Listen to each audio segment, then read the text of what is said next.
আর লাস্টে উনি লিখেছেন যে হুজুর আপনি কোন দল করেন, আপনি ব্রাজিল নাকি আর্জেন্টিনা? তো এখন আপনারা কিন্তু বলবেন যে হুজুর আপনারা আর খেলাধুলার বুঝেন কি? খেলাধুলা কিন্তু মোটেও কম পারি না, এবং নিজেও খেলেছি, ক্রিকেট খেলেছি, ফুটবল খেলেছি। ছোটোবেলায় যখন বুঝতাম না তখন একটা অমুসলিম দেশকে সমর্থন করতাম। কোনটা করেছি সেটা ভিতরে থাকুক। এখন আমাদের ধ্যান, জ্ঞান, মন, মস্তিষ্ক সব কিছু হচ্ছে দিন কেন্দ্রিক। এজন্য আমি ইসলামের দল করি, মুসলমানদের দল করি। খেলার ক্ষেত্রে মুসলিম দেশগুলো যদিও দুর্বল, তারপরেও এই মুসলিম দেশগুলোকে সমন্বিতভাবে আমি সমর্থন করি। পাক্ষিকভাবে আমি কোনো দলকে ওইভাবে সমর্থন করি না যেভাবে আপনারা করেন।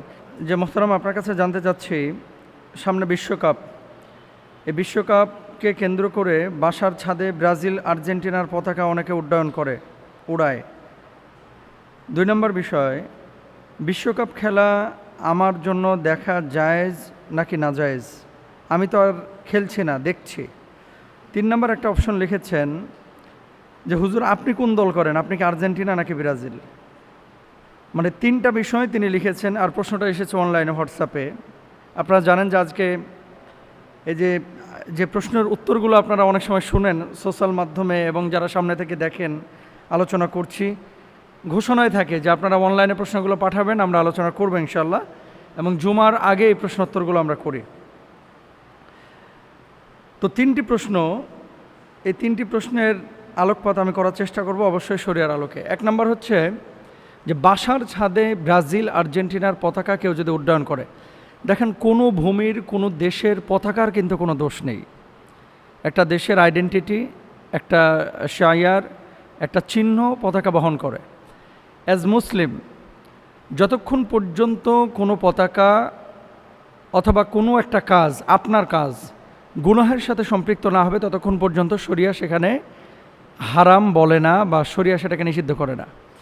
এখন পতাকা যদি আপনি নিছক ভক্ত এই জন্য আপনি ওঠান, তাহলে এটা কবিরা গুনাহ হবে, ব্যাপারটা এরকম না। তবে যদি এখানে এমনটা হয়ে থাকে যে দেশটাকে আমি এত ভালোবাসছি, বা আপনি এত ভালোবাসছেন যে যেই দেশকে ভালোবাসতে গিয়ে আপনার নামাজের কোনো খবর নাই, আপনি জুয়ায় নিমজ্জিত হচ্ছেন, আপনি অহেতুক কাজকর্মে লিপ্ত হচ্ছেন, গালমন্দ করছেন, এবং অহেতুক আপনি টাইম ওয়েস্ট করছেন, আপনি আপনার অর্থ নষ্ট করছেন, এরকম যদি অপচয়ের কাতারে পড়ে, তখন সেটাকে নিষিদ্ধ করে শরিয়া।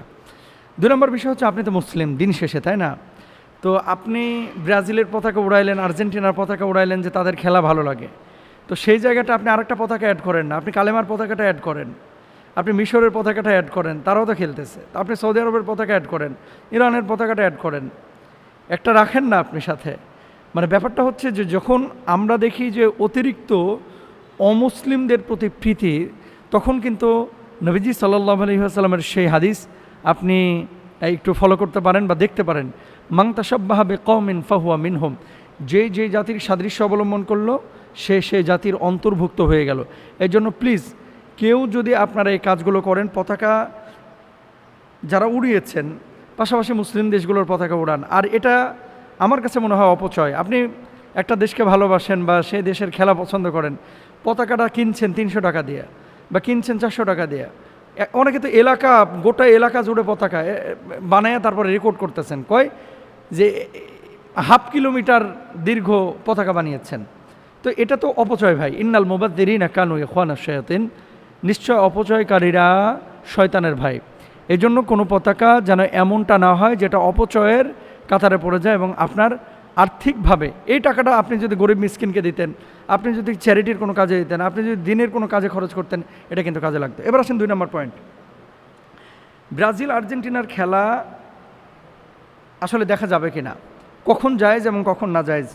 আল্লাহ সুবহানাহু ওয়া তাআলা পবিত্র কোরআনুল কারীমের মধ্যে বলছেন, ওয়াবতাগি ফিমা আতাকাল্লাহুদ দারাল আখিরাহ ওয়ালা তানসা নাসিবাকা মিনাদ দুনিয়া, আল্লাহ তোমাকে যা দিয়েছেন তার দ্বারা আখিরাতের আবাস অনুসন্ধান করো এবং দুনিয়ার অংশ ভুলে যেও না। হাদিসে আছে, কান আল হাবাশু ইয়ালআবুনা ফিল মসজিদ, হাবশিরা মসজিদে বর্ষা খেলা প্রদর্শন করছিল, রাসূল সাল্লাল্লাহু আলাইহি ওয়াসাল্লাম তা দেখতে গিয়েছেন এবং দেখেছেন। নিছক যদি খেলা দেখার জন্য আপনি দেখছেন, এমনটা যদি হয়ে থাকে এবং সেখানে সতরের কোনো গুনাহ সংগঠিত না হয়, অনেক সময় দেখবেন চিয়ার্স গার্লরা যারা নাচানাচি করে, ডিরেক্ট মদ খাচ্ছে, এগুলো তো আসলে দৃশ্য ইসলামে দেখার অনুমোদন করে না। শুধু খেলা যদি হয়ে থাকে এবং সতর উন্মুক্ত না থাকে, দেখার জন্য আপনি দেখতে পারেন। কিন্তু শর্ত আছে কিছু। সেটা কি, এবার যেমন বিশ্বকাপ আমি দেখলাম ফিক্সচারে খেলা হবে এবার ম্যাক্সিমামই হচ্ছে ফজরের ওয়াক্তে, ভোরবেলায়। এখন আপনি খেলা দেখতে গিয়ে ফজরের নামাজে একদিনে পড়লেন না, সারা বছর আপনি ফজরের নামাজ পড়েন নাই, কিন্তু বিশ্বকাপ খেলা এসেছে আপনি একেবারে 3টার দিকে বিরাজ করে মুড়ি নিয়ে বসে গেছেন। তার মানে কি, নামাজের চাইতে আপনি বিশ্বকাপকে প্রায়োরিটি দিয়েছেন। এমনটা যেন না হয়।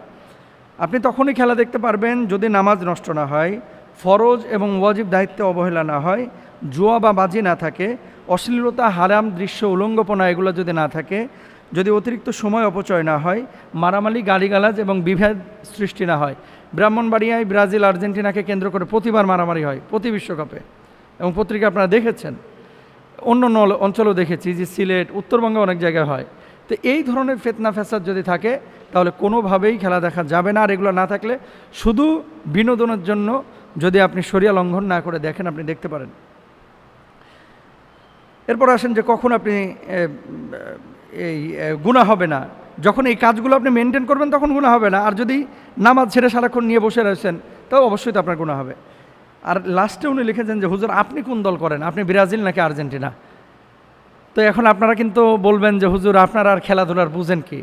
খেলাধুলা কিন্তু মোটেও কম পারি না, এবং নিজেও খেলেছি, ক্রিকেট খেলেছি, ফুটবল খেলেছি। ছোটোবেলায় যখন বুঝতাম না তখন একটা অমুসলিম দেশকে সমর্থন করতাম, কোনটা করেছি সেটা ভিতরে থাকুক। এখন আমাদের ধ্যান, জ্ঞান, মন, মস্তিষ্ক সব কিছু হচ্ছে দিন কেন্দ্রিক। এজন্য আমি ইসলামের দল করি, মুসলমানদের দল করি।